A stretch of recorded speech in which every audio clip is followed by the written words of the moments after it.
which was a Cherokee flag out of the Carolinas. Here we is back in the Carolinas. You can't leave out Sweet Caroline.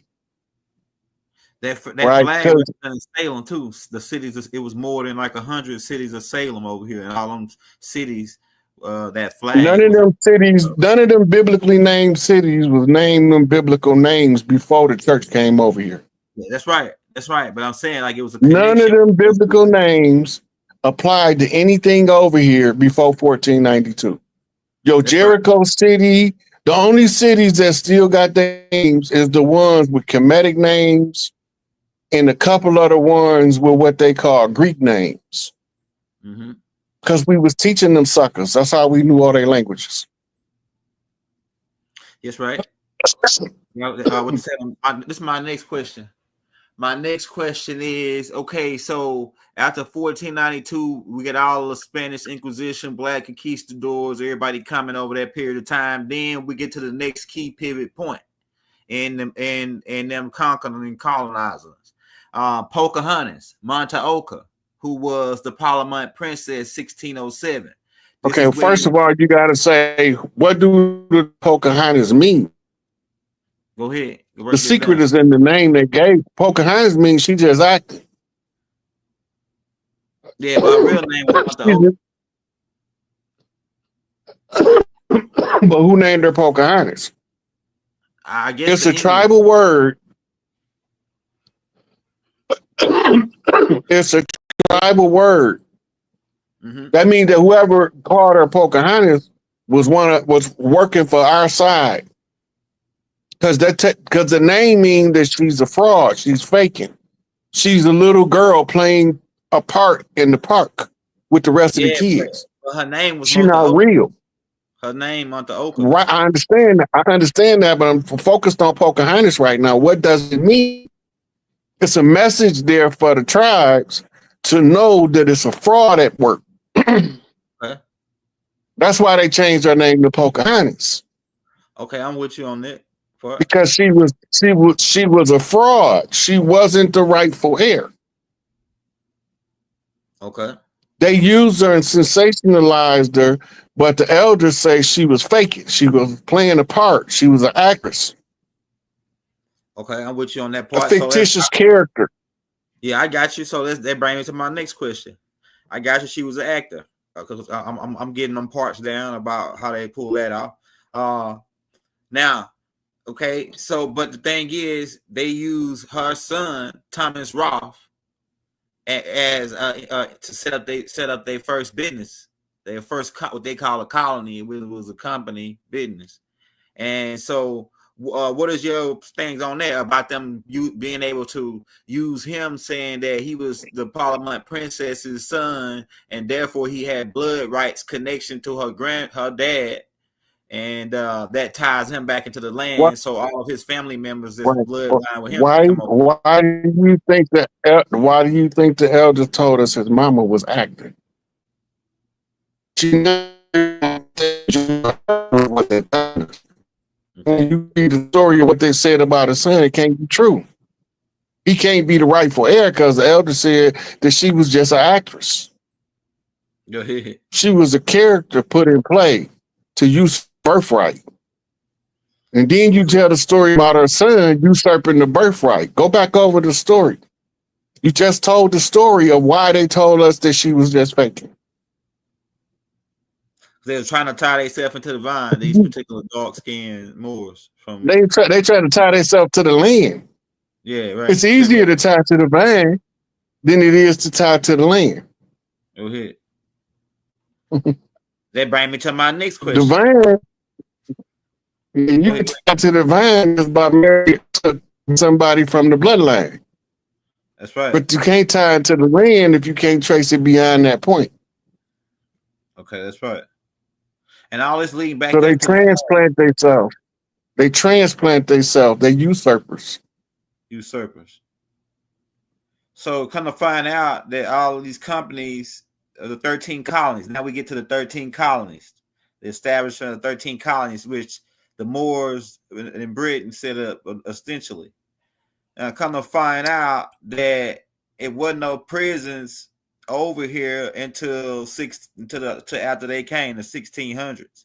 So were they were they setting up prisons for the convicts that were coming over? Well, the convicts really didn't come over here until 1715, the white convicts. So why would we didn't have prisons over here? And I got a tape coming out on what Native Americans did they had a certain type of program that they put people through, and they didn't have no such thing as jails. The first prisons is in 1607. So could you break down what was the game on setting up the prisons, and being that they owned by mostly Federal Reserve, private owned guys? Go ahead. So there's an extension of a military invading army. Okay. The people from the land that they can't control, they contain them by using prisons. Okay. Right. The Geneva Convention told them to stop killing them. They still killing them though. Right. But they put more of them in prison so it'll look like they're not killing them. They only killing the most important ones for the day. Because another one gonna come up behind them gonna be more important than that one. Right. Right. So the ones that they don't really have, they can't justify killing them without it causing us to just instantaneously wake up, like Malachi. Yeah. The sex allegation is the underlying evidence in any rape case. The allegation is the key evidence. If you question the allegation, which is questioning the evidence at its source, you become frowned upon as being unsympathetic to the victim. But you got to be able to question the allegation at its source. What's the motive? Right? What made you come out and tell us this story? What was your purpose? COINTELPRO operation. We know that. But how do we explain it to the people? Like, I put a post up about Malachi about a couple of weeks ago or 2 weeks ago, and the girl posted the herpes test thing on there, right? But Malachi never had. No, we ain't gonna talk about that because every time there's some kind of way, every time it seems like that's part of the game. I don't want to even. It is part of the game. Yeah, it is part of the game. I don't want to even talk about that part. But that's the manufactured evidence that's showing you where the fraud is. Came to me one day in a dream and told me, don't even mention that shit no more, because that's a bunch of crap. Don't even mention it. Don't even entertain it. Don't say nothing about it, because it's a bunch of crap. So right. My next question is yeah. So we know they Pocahontas. You say it was all acting and all that. Then we get down to the 13 colonies, and so the United States was a part of America, or a part of this land. The United States is the 13 colonies. So how do they take control of the whole land when they only had 13 colonies and they were all businesses? How do a business take over a native's land? Banking. The 13 colonies became the 13 central banks. They had to shut our banking system down. Now they tell the story that our banking system was called plantation money. That's because every family had their own currency. They did business with their family members. They bartered and traded among themselves. We didn't have a universal currency across the land because everybody had a family bank. The family banks was forcibly shut down using those heroes called outlaw bank robbers.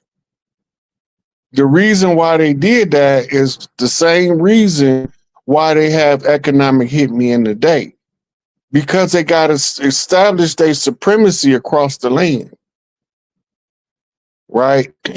The postal zones became parcel zones of the corporations' reach.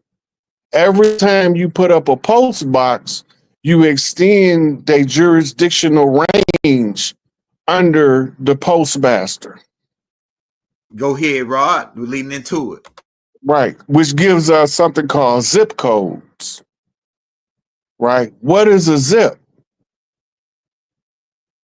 Right? A zipper is a fastener. It makes two parts of a fabric come together somewhere, right? So when they give us a zip code or a zipper code, they saying what type of fasten connection we have to this geography, because you put us under the postal zone.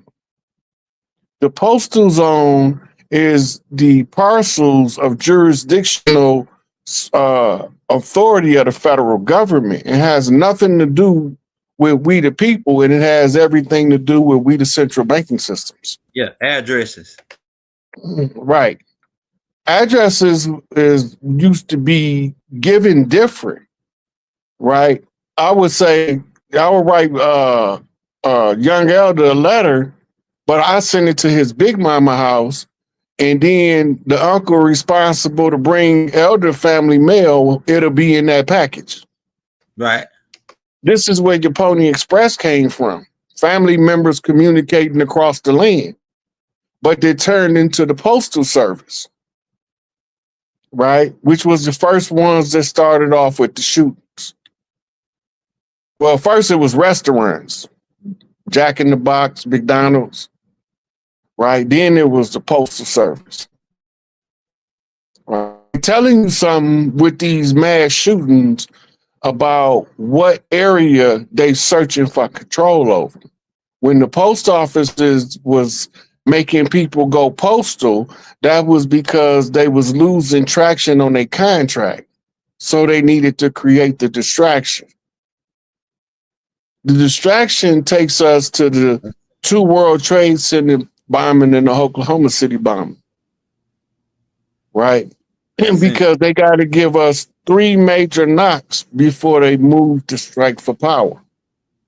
George Herbert Walker Bush, after he declared himself King George I of the United States of America, next thing you know, the 1st World Trade Center bombing go off. Right? So now he got to wait 5 years. Now in come his boy Clinton. Most of us don't know Clinton was a CIA asset of George Herbert Walker Bush. Right. CIA code name the Snowman, how he made the snow across Arkansas, bringing all that dope in under Iran and Contra jurisdictional control. Go ahead. But we don't know about the dealings of Bill Clinton and his brothers in the Arkansas drug trade that fed all of the narcotics of the South. Right. That's going all the way from Texas, where they was getting it from the other side, going back west with it. So you coming from Texas, Louisiana border, going back east, until you get to Florida, where they bringing it from Cuba and Guatemala, Colombia, right? So now the Bushes is in charge of the distribution, you asset to bring the drugs over here under the pretense of international drug seizures. They made a movie about it, so they can't get mad at us for talking about it. What is called Raw with Bobby Seale or whatever his name is? They made with Tom Cruise, but it was a reenactment of the dude that they put everybody got whacked after they everybody come up whacked after they started getting a hold of it in Arkansas. But he was an airplane pilot for Clinton. I can't somebody drop his name in the chat. Was it Bobby Seale? Where that Blow? Nah, Blow is another one. No, not Blow. Not Blow, the other one. What's the name of that movie with Tom Cruise? I know they might have shot a one before that one, an older one, but it was one with Tom Cruise where he played, I think it's Bobby Seale, I think is his name. Not Bobby Seale. Bobby Seale is the dude with the Black Panthers. His name was somebody drop his name in the chat. The dude that was the move airplane pilot, not Cocaine Cowboys. Cocaine Cowboys connect to some more guys. They come out to that. They connect with the same CIA. All them connect. All these guys was CIA, but I'm just saying connected with Big Bush, and Big Bush was the guy.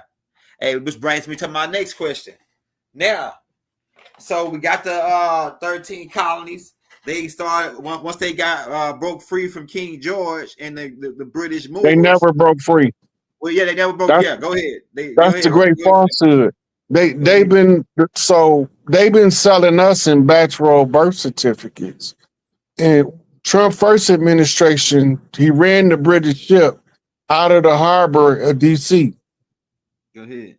That was the ship that used to collect the birth certificates to take them back to the crown to cash in on the slave asset of the people of the land. Go ahead. And that was critical before the J6, when the dude that was with the painting all over his body was sitting behind Pelosi's desk. Sherman. Right. Yeah. That was seizing the battleship. You got to remember, the president is not the head of the political structure. The Speaker of the House is. The president is in charge of just the military. But the military is under oath to protect this country from all enemies, foreign and domestic. And they took that more serious than they wrote the oath. The ones that created the oath was creating an oath for deception. They didn't think that nobody would ever really take the oath to heart and begin to start protecting us from the people that became known as the deep state. Right? These are the same ones that Kennedy was talking about in his in his address to the press club. It's the same ones that Eisenhower was talking about in his speech about the military industrial complex. It's the same ones FDR warned us about and during the Great Depression that we was being taken over by international bankers. Yeah. Right. And then, right. We said JFK already. We're going backwards in time. And Abraham Lincoln. Abraham Lincoln warned us of these guys. He got picked up. He was one of them. Yeah. He was one of them. Abraham Lincoln was the greatest fraud ever played on the American public. Yeah, I can believe that. Because they gave us the idea that he somewhere found the conscience enough to free something called a slave. Right. Go ahead. That's not what he did. Go ahead. But we don't understand what he did, so he become immortalized as a hero.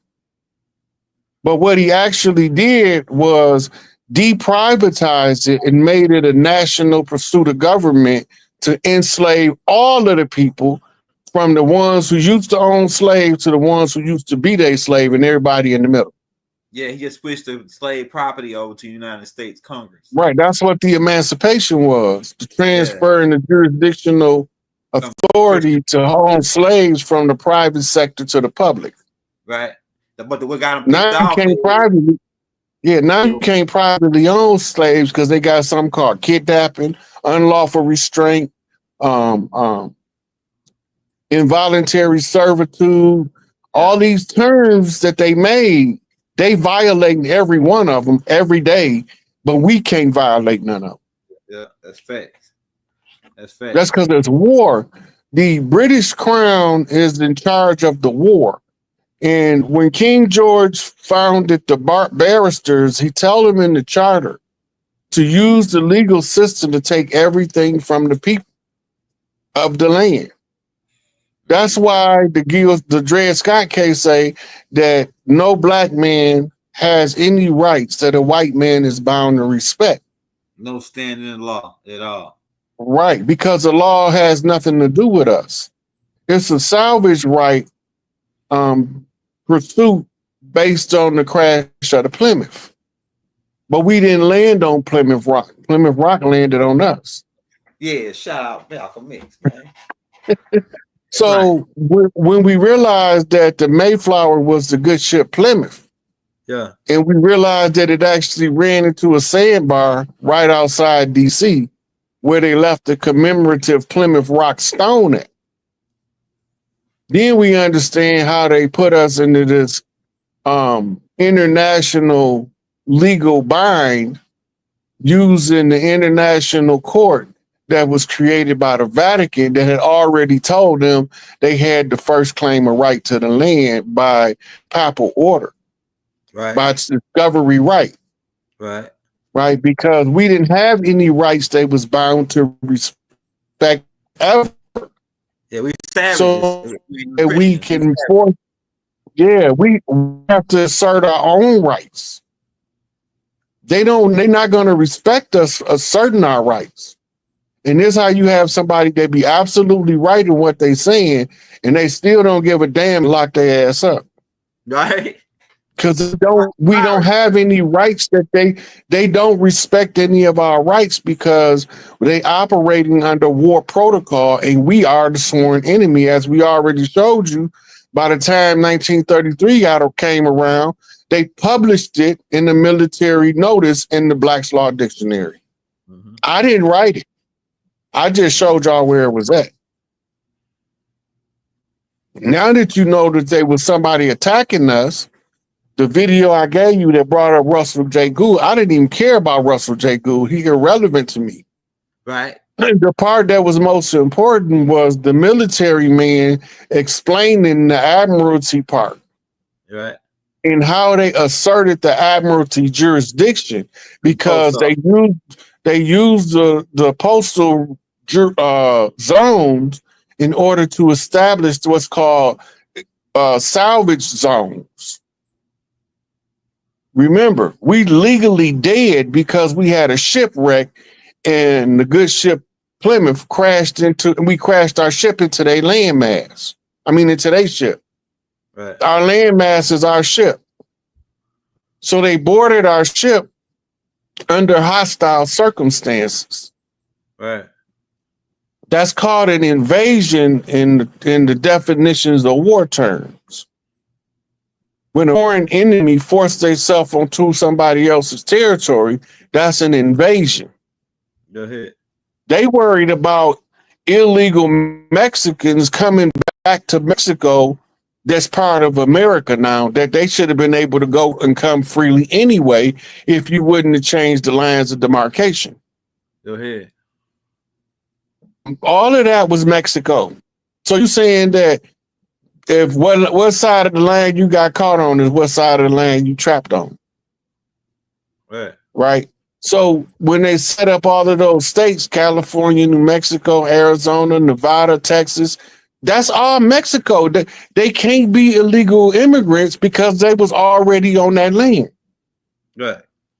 But we don't have enough understanding of what's taking place to realize it's a divide and conquer war strategy, so that they won't talk to the brothers that's hanging out with the Bloods and the Crips out west, the ones hanging out with the Vice Lords and the GDs and the P-Stones in the Midwest, the ones hanging out in 5 boroughs in the Northeast, the ones that's down there jet setting in Miami, all these different Spanish-speaking people experiencing the experience, telling the same story when they go back to Mexico, Puerto Rico, Guatemala, Colombia, Venezuela. They still telling the same stories down there about they invaded too.